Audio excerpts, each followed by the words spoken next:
అయితే ఆయన వాక్యం దగ్గర కూర్చోరు. ఎక్కడ కూర్చోరు? వాక్యం దగ్గర కూర్చోరు. మరి ఎక్కడ కూర్చుంటారు? టీవీ ముందు కూర్చుంటారు, సినిమా ముందు కూర్చుంటారు. అవునా కదా? లోక సంబంధమైన కార్యకలాపాలలో కూర్చుంటారు, తినడానికి కూర్చుంటారు, తర్వాత ఆడటానికి వేస్తారు. ఇశ్రాయేలు ఏం చేశారు అరణ్యంలో? దేవుణ్ణి తృణీకరించి బానిసత్వంలో ఉన్నప్పుడు వాళ్ళ మూలుగులు విని దేవుడు వాళ్ళని విడిపించాడు. కఠినమైన దాస్యము నుండి వాళ్ళని విడిపించాడు. ఫరో చేతిలో నుండి వాళ్ళను రక్షించాడు.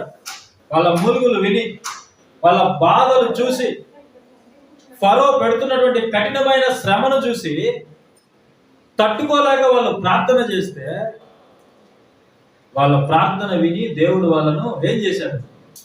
విడిపించాడు. అద్భుతాలు చేసి ఫరోకు బుద్ధి చెప్పి వాళ్ళను విడిపించి అరణ్యములో ఏ కొరత లేకుండా నడిపిస్తూ ఉన్నప్పుడు వాళ్ళు తిరుగుబాటు చేశారు. ఎవరు?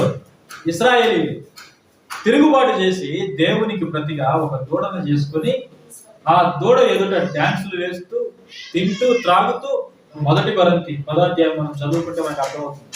అక్కడ వాళ్ళు తినడానికి కూర్చున్నారట, ఆడటానికి లేచారట. ఏం చేశారు? తినడానికి కూర్చున్నారు, ఆడటానికి లేచారు. అప్పుడు ఏం చేశాడు దేవుడు? వీళ్ళు లేచారు, దేవుడు కూడా లేచాడు. ఎందుకు లేచాడు దేవుడు?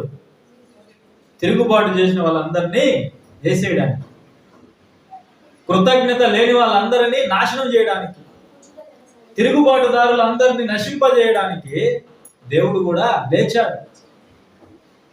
మనుషులకు చాలా మందికి ఇది తెలియదు. మనం దేనికి కూర్చోవాలి, దేనికి లేయాలి? చెప్పండి. ఏ రోజైనా మనం వాక్యం ముందు కూర్చున్నామా? వాక్యం చదువుతున్నామా? ఆలోచన చేయండి.